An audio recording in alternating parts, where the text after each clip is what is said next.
Welcome, welcome, welcome. This is Peter Winnick. I'm the founder and CEO of Thought Leadership Leverage, and you're joining us on the podcast today, which is Leveraging Thought Leadership.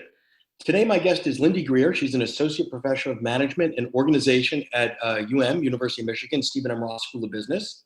She's also the faculty director of the Sandler Leadership Center. Her research focuses on how to lead effective organizational teams with specific interests in leadership skills, conflict management, diversity and inclusion, vision crafting, and the communication of emotions. She's been published in over 40 top publications, PhD from University of Netherlands. So we could spend a lot of time on your bio, which is typically the case here, but I'd rather get into the good stuff. So welcome. How are you today, Lindy? Thank you. It's good to be here. So couple thoughts I had getting ready for today. One of the questions I like to ask is first, sort of, how did you get here, right? So this isn't a typical path for most folks. So tell us about your journey a little bit. So I always wanted to go out and make the world a better place. I was convinced I wanted to do something like human rights law and go save the world in that manner. And when I was an undergraduate, I was a work studies student for a professor who did research on conflict in teams at work. Mm-hmm.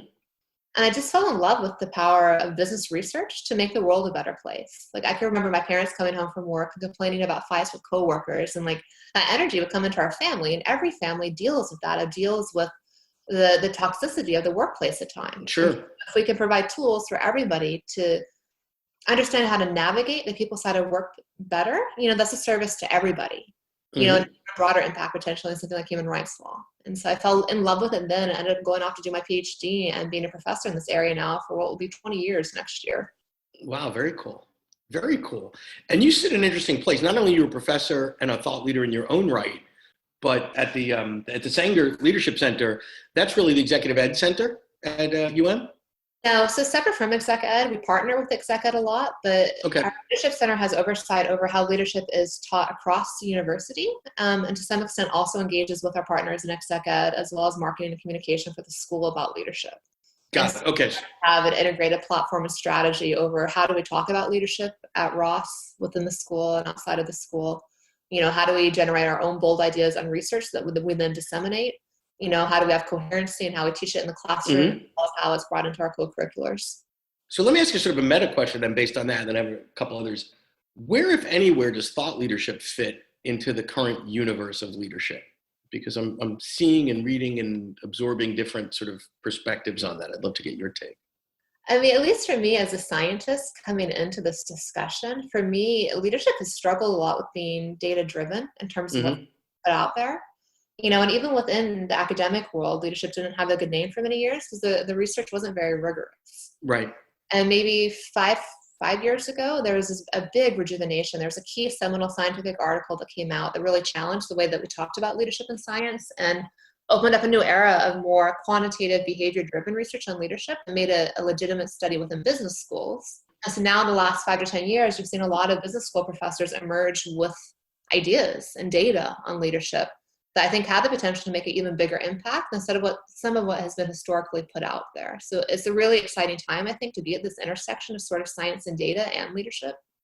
Yeah, because a lot of leadership, at least in the non-academic, sort of the business, pop culture, whatever, some of it could be charisma, it could be storytelling, it could be, it's a plethora of stuff, and there were no standards, right? And I think we've seen the maturation of, like behavioral economics come up to a par where it's a respected science now. I think we're seeing that in many areas with leadership. There's still sort of this, the cult of personality of leadership, but I love the scientific, the gravitas to it. Yeah, no, it's interesting. So I've been part of a committee so that many business schools have a leadership center, like what I direct at Ross. And so there's a consortium of faculty center directors who work together. And so we're currently working with the AACSB to look into accreditation for leadership development.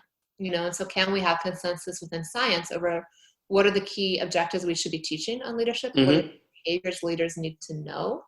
And be able then to also have standards for how do you educate that? How do you train that? How do you evaluate it? Be able to show how what we're doing within universities on leadership development is different than some of what's done with the gurus or the hero stories or the workshops, which may not necessarily be wedded to science and data in the same way that university-driven leadership education is.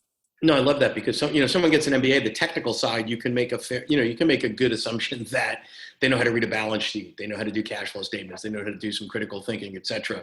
But the whole leadership thing, you still roll your eyes and go, well, just because you have an MBA doesn't necessarily mean. Yeah, exactly. And so how can we get better at that? I mean, some schools are pretty transformative at it. Some aren't. Mhm. Like what is it that works? What isn't that doesn't? And because there's been so much data growth in the science in the last few years, I think we're getting much closer to consensus than we ever have been over what are the behaviors that we need to teach and how do you do that? Which is sort of Cool. the transition point for a field by which you have a strong enough paradigm, you could go for things like accreditation. Excellent. So where I was trying to go before, and I want to take a different angle on it now, part of what you do is work on the executive ed side. And I'm always fascinated with executive ed, be it at Wharton, Harvard, Tuck, whatever, all the usual suspects, is that's an interesting place where, academia is meeting world-class business. And what are you seeing as sort of the trends? What are the companies looking for when they come to you? If you just think about it as, you're the supplier and they're the buyer, what are they looking for? What are they looking for today that's different than maybe 5 years ago? What's sort of cutting edge? Give us a sense of sort of state of the art there, if you will. So broadly stated, what I always find interesting about exec ed and exec ed audiences and the companies coming to schools like Ross, Stanford, Harvard for exec ed is the number one thing they want is leadership. Okay. I think it's been true historically, but continues to be. But if you go to younger generations that we educate, such as undergraduates or even your MBA students, they kind of want leadership, but they're not desperate for it. And the more senior the audience you get in corporations, the more they're desperate for leadership training because they understand how hard it is. If you look within the C-suite, most of their time is spent on managing people. Sure. Whereas someone in their 20s, just leadership, they think that it's important, but it's not daily pain. And so but it's the difference between the theoretical and the applied, right? So if I'm a 24-year-old MBA student, I might desire to learn leadership, but if I'm a 37-year-old that's been around the block a few times going for my executive MBA, now I get the gap. I've had a good leader, I've had a bad leader, I've been a decent leader, I've tried to be a better leader. So what are the capabilities in terms of sort of decomposing that into the capabilities that allow someone to develop so that they can be a better leader? Yeah, well, so that's the thing then is like with these executives, they're hungry for the theory, but the theory in a way in which you can apply it. Sure. And so having frameworks that you can immediately take back to your meeting and say, okay, this is situation one, I need to do this. And so actually having playbooks for how to lead. And for undergraduates, that can feel like theory or abstract just because you haven't lived it. Whereas that very same framework given to a CEO, they're like, oh my gosh, this is going to save my day because I know how to work with it. I know how to apply it. To answer your question too about what they're looking for now specifically, a lot of the CEOs in terms of what types of leadership skills or frameworks they're looking for is, how do I manage in this digital world? On the whole VUCA of everything is uncertain and complex and crisis driven, especially right now. Yep. There's a lot of hunger for that and sort of this intersection of leadership with digitalization, leadership with the global economy, and leadership with a rapidly changing and uncertain world. What does that mean? And so let's break those down though. You said digital, global economy, and what was the last one? Uncertainty and complexity, broadly stated. Right. So we can check all those three boxes today, multiple times. So those are really sort of the presenting symptoms. I want to lead in a digital world. I want to lead in a global world. I want to lead in a complex world. Right. Interesting. So do you approach those problems differently, or is it that effective leadership actually solves all three from an educational perspective? I honestly do argue that effective leadership is effective leadership. And certain key behaviors like the ability to align a team around a meaningful vision, the ability to over-communicate that vision on a daily basis in a way that speaks to hearts and minds. Those are core leadership skills that can transcend digitalization, can transcend a diverse global team, and also can preserve alignment in the face of uncertainty. Walking through the examples, there might be a little bit of difference, but I think many of the key frameworks that we have fix everything. Even just speaking right now in the transition to remote work from face-to-face work, remote work isn't different. It just requires you to be even better at the people side of work, but it's the exact same skills. You just have to do it even better. Right. They're different tools, but you've got to get to the same place, and it's people. The same thing, of coordinating action, resolving conflict, aligning vision is very important. Yeah. If you're enjoying this episode of Leveraging Thought Leadership, please make sure to subscribe. If you'd like to help spread the word about our podcast, please leave us a review and share it with your friends. We're available on Apple Podcast and on all major listening apps, as well as at thoughtleadershipleverage.com/podcasts. I want to touch for a moment, given that you've been, your work's been cited 5,000 times. Wow, that's okay. I missed a zero there. And 40 publications. So What would you recommend to someone, whether they're an academic or not? You clearly are, in terms of publication. So academics, there's a little bit of a different twist, but frame it maybe in the sense of sort of crossover publication, not necessarily academic journals, because that's a whole different universe. But when you're getting published or desired to get published in more non-academic journals, what are the things that go into your mind about how to do that effectively? Be more timely in terms of what's in the news and what's in the media right now, and speaking to things that people have a hunger for. I mean, broadly stated, whenever you're teaching, in my mind, you need to speak to an emotion. And so if Mm-hmm. you're in the classroom, say in an exec ed session, I create experiences that are painful. Playing a card game where the rules are different and you judge someone based on your rules rather than giving them the chance. And then I can talk Okay. about things like diversity and bias and leadership. When you're transitioning to the practitioner publications, for me, again, it's important just to speak to emotion. If you're in the classroom environment, you can create emotion in the classroom that makes learning memorable. And if it's just a written piece that someone's reading on the fly, how do you tap into an emotion that they're going to remember and understand why that framework you're talking about is important? And so right now, everybody is feeling emotions around remote work. Sure. So that is something that I'm talking a lot more on about in the media right now than I normally do, just because I know it's going to stick. Mm-hmm. But if I go and talk about some of my usual soapboxes on diversity or vision or Sure. whatever.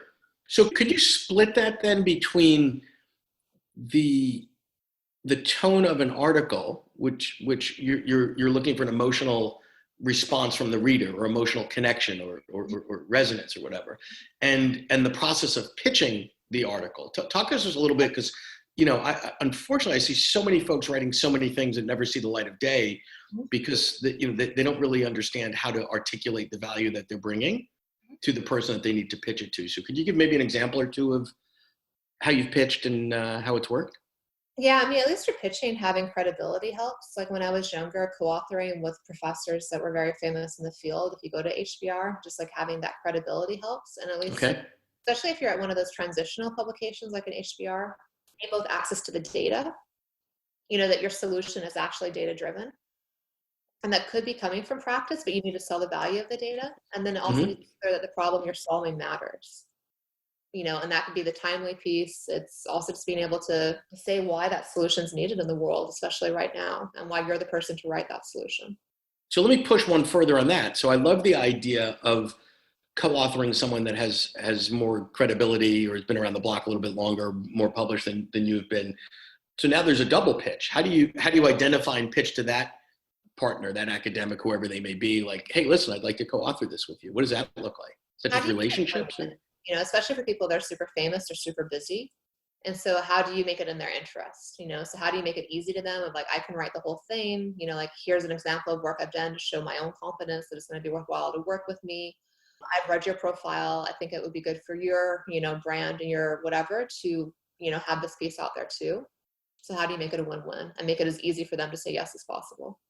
I love You it. also having a foot in the door of having a personal connection, like in any type of thing in life. I've almost never had a cold introduction pan out. But if Sure. you know someone who knows the person you want to co-author with and get the foot in the door that way, that helps. Fantastic. And also putting it out there like, hey, this is something I'm interested in. Mm-hmm. Right. Cool. So lastly, I want to spend a moment or two, if we could, on, because it's accelerating so quickly now. We've been talking about distance learning and e-learning and digital learning for 20 years. And a lot of that has been a theoretical conversation backed up by technology that's been subpar. The technology is finally there. And given what we've all been living through, the need and the demand is there. What are your thoughts in terms of maybe some do's and don'ts? And there's always been the debate over what do you need that FaceTime for? How do you use that effectively? How do you use the tools? And I think a lot of people have struggled, and we've defaulted to this old school model that has now been shattered unexpectedly and quickly. Yeah, so if you look into the companies that do remote work well, as well as a lot of research has been there probably the last 20, 30 years on the differences between virtual or remote communication versus face-to-face. You need context for people. And so the companies that do remote well typically will do onboarding face-to-face and or get the team together every 6 months to make sure everybody is able to actually understand personality, understand nuance, understand challenges. And then when they're not face-to-face, then they scaffold in the people side of work in a much more intentional way than we do face-to-face. Companies that are fully remote, again, argue strongly that they're better at work broadly stated and being more efficient, more productive, more successful than face-to-face teams because they can't be sloppy and they've had to build in the infrastructure around people to be really good at the people stuff. Their role structures are much more clear. Their interview processes are much more intentionally designed. They're much more intentional about what their culture is and how to bring that into their environments, in terms of like building in your virtual coffee cooler. Whereas in a face-to-face organization, maybe you have a coffee cooler, but did you intentionally think about how that would be used as a cultural tool or not? Whereas for a remote organization, building that coffee cooler online required a level of intentionality that face-to-face didn't. So again, these good teams that are remote, build in moments of face-to-face to have just the context you need. But then absent those moments, have built in really intentional cultures around the people side of work that allow them to be successful in the face-to-face. So it sounds like not leaving anything to chance. You have to really be deliberate about the things that have been serendipitous. Hey, if you're in the office and I'm in the office, hey, let's go grab a cup of coffee, or random bump-ins and all that. And when you don't have that in a distance learning environment to create it. So that's interesting, because I can tell you from our experience, when we lit up Slack, I think about a year ago, I was a little reluctant. I'm like, another tool. We're already on Dropbox. I've got 72 other tools. They created a chat room that was mostly silliness. At first I was like, great, now we've got another tool to share, cat videos. But it was actually really important. The Monday morning, how was your weekend? And we went to dinner and, saw this movie. And I'm like, so I just sort of stood back and watched, but I think I feel validated now that I didn't say that's silly, stop that or something, that there's a human need for that sort of stuff. Yeah, you need a human need for contact like that and building in the coffee cooler, but then the more that you are intentional about how it speaks to culture and mission, the better. Yeah. Chat to chat, but if you're a company that does 3D manufacturing, you have a builder's hour where people might share what they built over the weekend or the project they're building for the team that week. So put themes that are related as opposed to just random. Yeah. And all right, as we start to wrap, any final thoughts on best practices? Because I think a lot of people now are going to quickly take classroom-based, workshop-based, in-person-based stuff that they know has worked well for a number of years and rush through the process to, quote, digitize it. And we're going to see all sorts of things that are, let's just say, have less than the desired outcomes that we like because of that. What are the things they should, not necessarily from a technical, but things to keep in mind when you're going through that instructional design and translation process?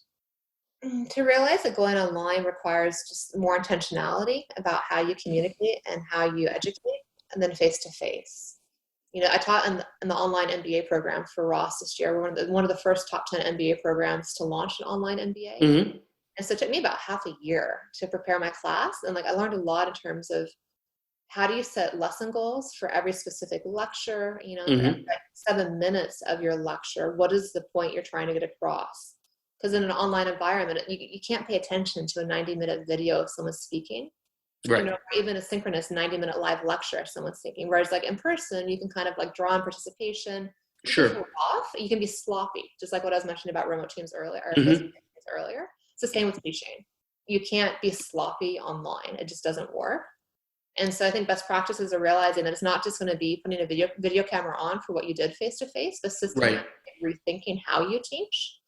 And I think some of the best learning that I got from this was thinking in terms of attention spans, 7 minutes. Right. And breaking up your time with the students in a much more structured way. So rather than saying, okay, we're going to do a 90-minute live lecture where I'm just talking. Right. Okay, what are the different points within that lecture? How do I break them up into discrete learning moments? And so maybe there's pre-work. So it's almost like Lego pieces. So instead of the 90-minute lecture on X that most academic professors could get up and do 90 minutes, it's like, wait, how do I Lego that out in 7-minute chunks or something? Yeah, and then actually taking advantage of the online environment and sure. Now that you could actually have more opportunities for asynchronous learning and more flexibility to where maybe one lecture doesn't even need to be synchronous, and instead you have a 10-minute video, a 10-minute interactive exercise online, maybe 20 minutes of threaded discussions the students can do at their own time that week. And have a lot more bite-sized chunks. And at least honestly for me, I found in the online MBA program I did this past winter, the students learn more this way than they did face-to-face because you're keeping it bite-sized. They do it when they want. They do 10 minutes of it, and then they go back to their remote meeting, and they can immediately apply it versus a 90-minute lecture where you're not sort of trickling it in through the day for them to use as they go. So it's almost a little bit more pull than push too, right? And chunking that out. And I think the reality is people's attention spans were probably always pretty short. And then, given everything, beeping and emails and all the other stuff we deal with, they certainly haven't gotten longer. And if we could accommodate that a little bit instead of fight it. So this has been fantastic. I appreciate all that you shared and your journey and your insights. Has been great. Thank you so much. Thank you for having me here today. It was fun. Oh, my pleasure. To learn more about Thought Leadership Leverage, please visit our website at thoughtleadershipleverage.com. To reach me directly, feel free to email me at peter@thoughtleadershipleverage.com. And please subscribe to Leveraging Thought Leadership on iTunes or your favorite podcast app to get your weekly episode automatically.